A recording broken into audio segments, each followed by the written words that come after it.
taken refuge, and he's still got one friend in President Nasser.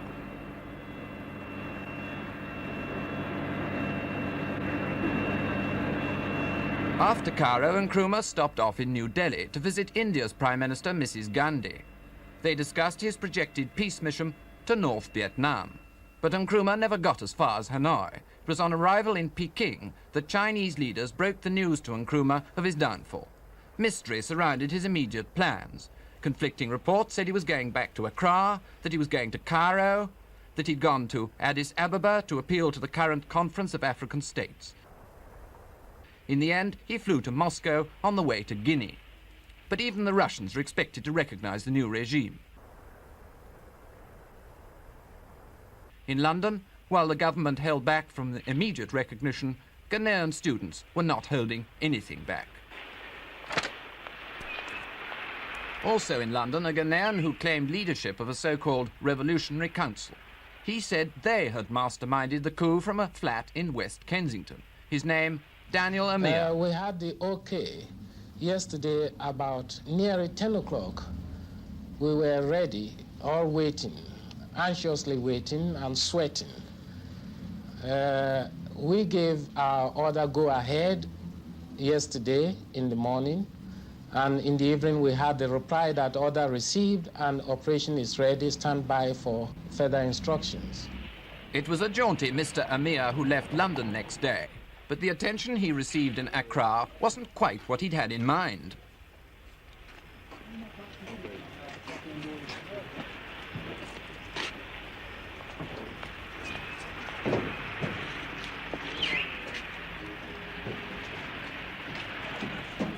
Whatever revolution was hatched in West Kensington, it seemed, had nothing to do with that dawn coup in Ankrah. Mr. Amir was branded by the real revolutionaries as a charlatan and a criminal, and he was taken off for a session of public penitence at the first news conference called by Ghana's new rulers. Their leader, General Arthur Ankrah, father of 22 and former mission schoolteacher, a man who's never concealed his dislike of Nkrumah. Before dealing with Mr. Amir, he had more important business.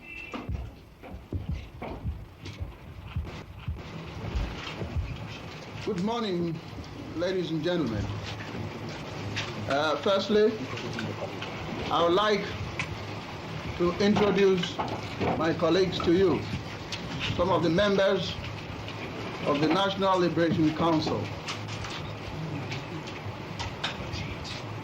As you've already been told, I need no introduction myself. But on my left here is the Commissioner of Police, Mr. Harley, who is the Deputy Chairman of the National Liberation Council. On my right is Major General E.K. Kotoka, who is the second member or the first member of the National Liberation Council. We have called you here this morning for one specific reason, and that is you've heard the name of one Amuhia who has associated himself with this coup and had published himself in the British papers and most of the papers that is the brain behind this. And we want to prove that we were not instigated by anybody, neither we want to refute any allegation that ACA or God knows what instigated us to carry out this coup. This coup was carried out completely because of the things that had happened in Ghana and because of the tyranny and the despotism of Kwame Nkrumah, the deposed president. Everybody in Ghana was fed up with it. And therefore you could see the spontaneous result which followed the coup. You would have seen when you were coming probably thinking that Ghana would have been put under curfew or all other things, but nothing was done. There was no brain behind it. It was work from us and from within, without the aid of anybody, any foreign country or any country.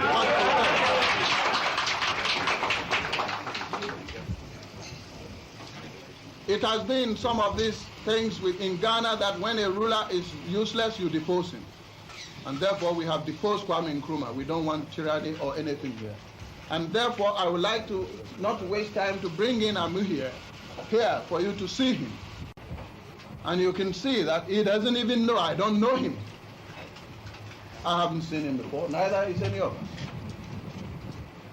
The only thing that we know of him since he started claiming himself was that the COP found in his records that he's a criminal who is wanted in Ghana. And we were so quiet because we wanted him, he's a criminal wanted in Ghana, so that we put him in the cold ice chest.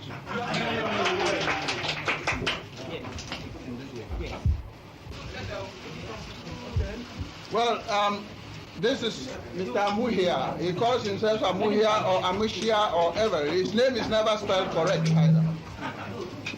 And we would like him to tell you how he organized this coup and how he was the brain behind it. And who he knew on this.